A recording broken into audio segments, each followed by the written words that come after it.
Should you quit your 9 to 5? Well, I don't know about you, but I just brought my husband here to work, and I'm pretty glad he has work, actually. People are saying, I don't want to work a 9 to 5. Actually, there's some good reasons.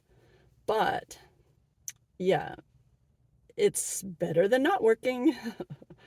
So my husband works in this building and he does some work. Some of it's repetitive and some of it's fixing things, which could be a little interesting. But he works with coworkers. He has all kinds of people around him. And whenever you get all kinds of people, everybody's going to have different perspectives. Some people will be wanting it this way and other people want it that way. And that's just the nature of the thing. So you have to work around getting along with people and you have to follow the guidelines. I mean, they're really insistent that everybody be prompt, very, very prompt. In fact, you lose a bonus if you aren't on time every day. It's really important, and that's stressful. I mean, sometimes we have something going on, a really, big life happening, and yet we've got to stress about getting to work at exactly, a minute or two before 8 because he's got to clock in. Well, in some ways that can be understandable, but it can be stressful to try to rush, rush, rush for every 30 seconds counts. But that's just the nature of a job like that. They need him there on time, and so he has to get there on time.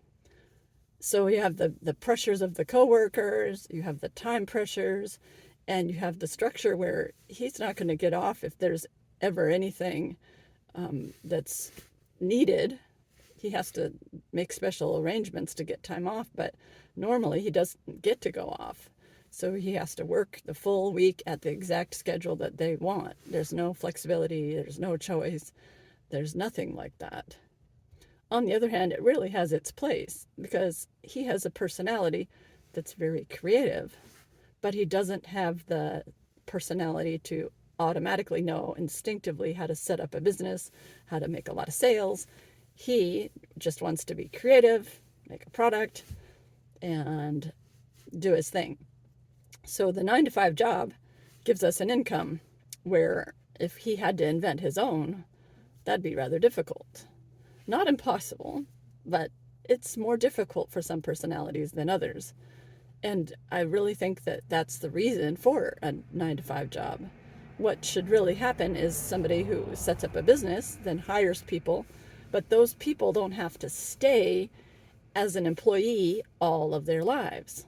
Some may fit well in that, and others aren't going to fit well in that. Some might need to do something else.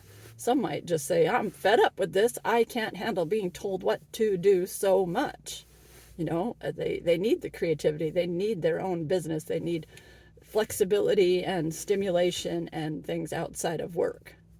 Even for my husband, I can see when we take a vacation for a week or 2 weeks, he really comes alive. His mind starts working better. He can start thinking about all kinds of things that he wants to make or do or invent or be innovative with. And I just see him having idea after idea after idea. And it's really exciting. But then he comes back to work, back to the daily grind, back to the structured job, and those ideas will dwindle and he won't have as many ideas. So it really is kind of personality dependent, but the creative people do not thrive as well with their creativity part in a 9 to 5 job or even any kind of full-time work. Usually it makes a big difference. But then there's the kind of people who don't have ideas and they need the structure and they need the setup, in which case you need a 9 to 5 job or you need to work for somebody who has that structure, who has a business. You just might need to be able to do your own thing outside of work if you can, but while you're at work, that's giving you the structure that's needed.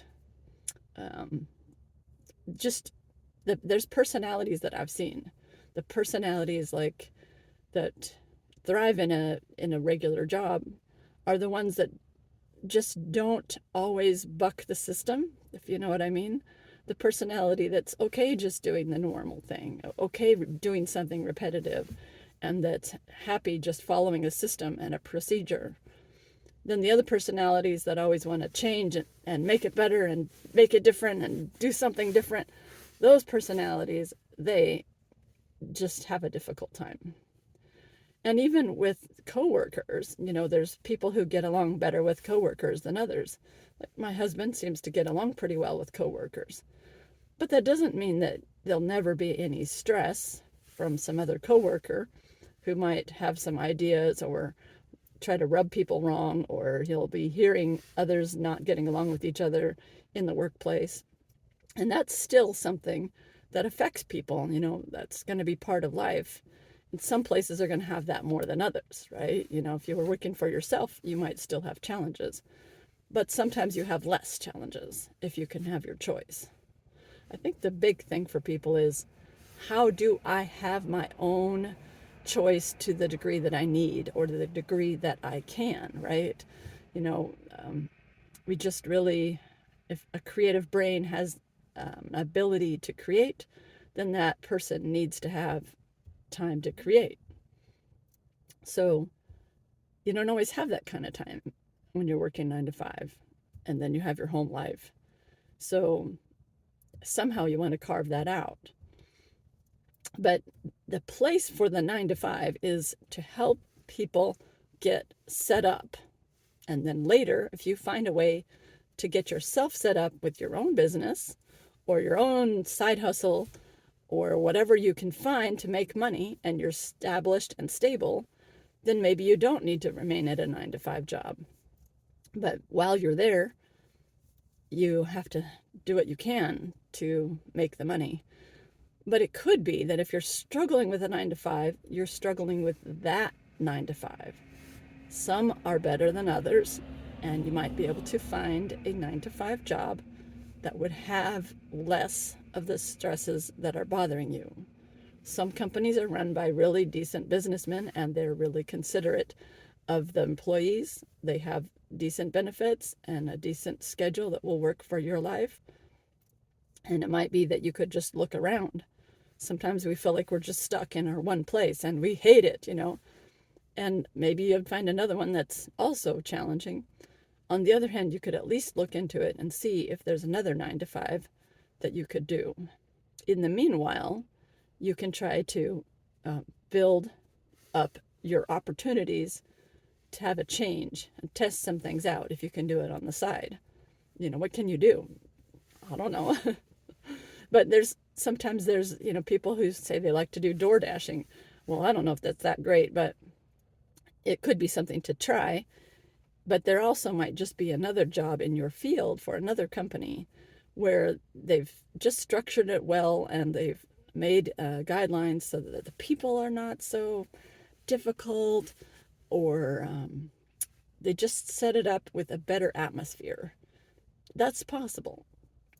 So meanwhile, while you're working a 9 to 5, I would suggest you develop a way that you would have opportunities. For example, set aside some money, build up cash, and over time, you're going to have a better option.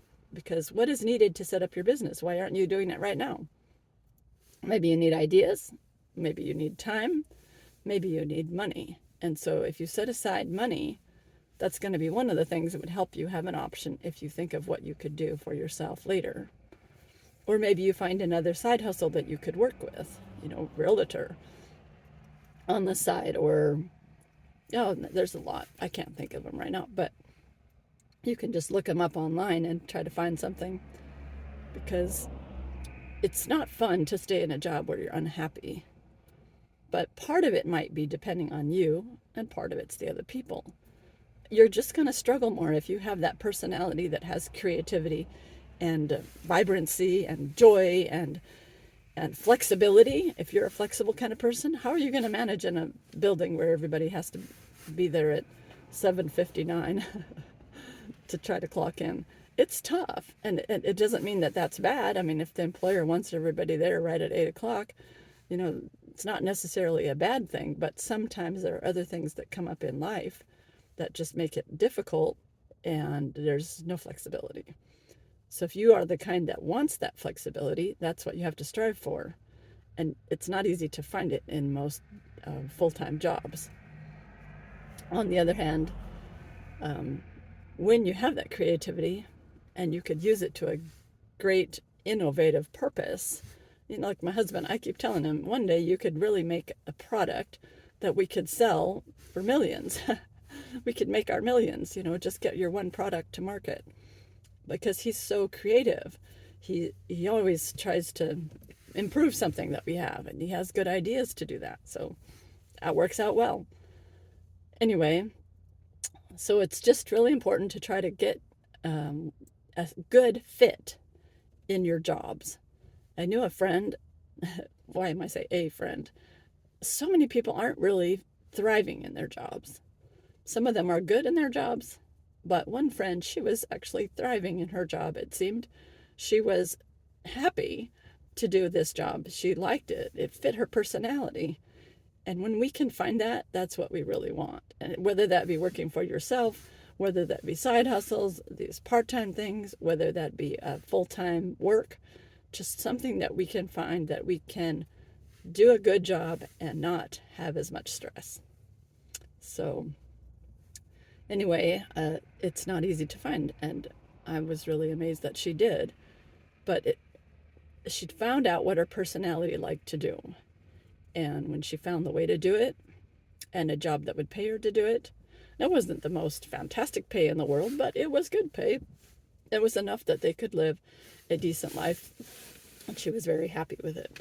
So keep seeking. You'll find what you like. You'll find what fits your personality, and there are places that can help you with it too. We've heard of this guy, Ken Coleman. He works with Dave Ramsey, and he has a lot of good things that will help you, that help us, that help anybody to find your personality, how it fits, and how to get started in a job that maybe you'll even love.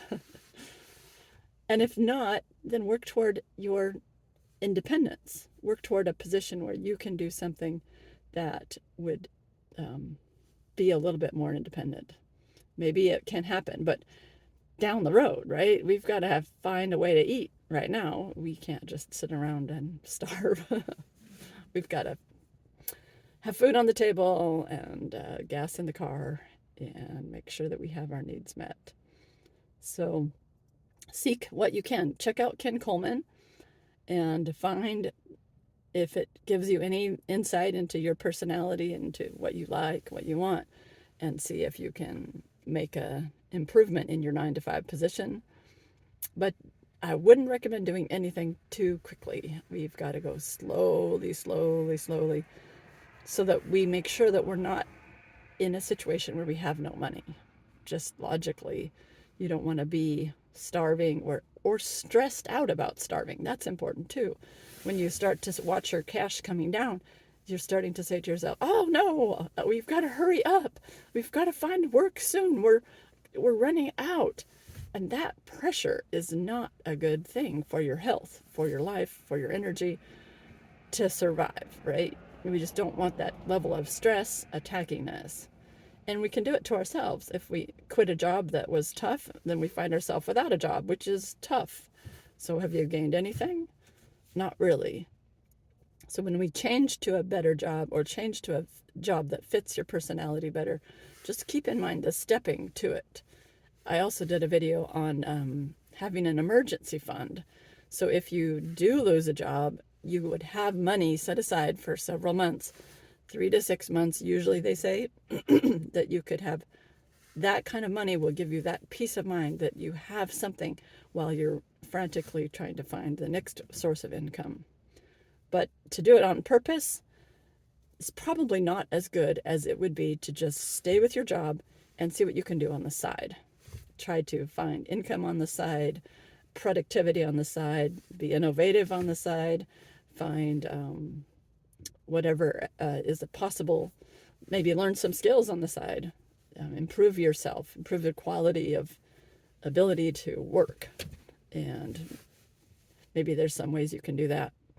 But anyway, I'd just like to chime in here and say, while there are disadvantages to a 9-to-5, we're still quite grateful to have a 9 to 5 position or a full-time job where my husband can still earn a good income and we can make money. And it's a stable thing. Like starting your own business, it's not as stable. If you have your own business, you will not always know how much you're making. That's a little bit scary. So if you're starting your own business, you need to have enough cash to ease that pressure, to pay for the business, but to also help you through the times when it's slow at the beginning. So make sure that you have enough set aside. Take care, be kind to your coworkers. Even if you leave, you want to leave on a good terms with other people. And just try to make sure that you're set up, that you have your emergency fund in place, you have some job ideas in mind, and that you're getting skills. And then for many people, I do think we need to move out of the 9 to 5 eventually. But for others, you don't. If you're fine as an employee and you are okay working with others and you're not the kind that just can't stay in the same situation, if you're not innovative and you're not breaking out of the mold all the time, it's okay to stay in your job. And maybe you'll find a particular job where you're thriving, like my friend. And that's what we all wish, is we want to be thriving, having good energy, good income, but feeling productive. So we just want to make sure that you don't do it too early or you'll stress out and you won't find what you want. So we're grateful, and I hope you are too, for whatever work you're getting right now. And if you need to make some changes and improvements, that's great. Make sure that you do that, because you don't want to sit in a position where you're not happy. But sometimes take some time to think about what you are happy with, where you're at, and how you're going to step to the next step gently. So have a great day.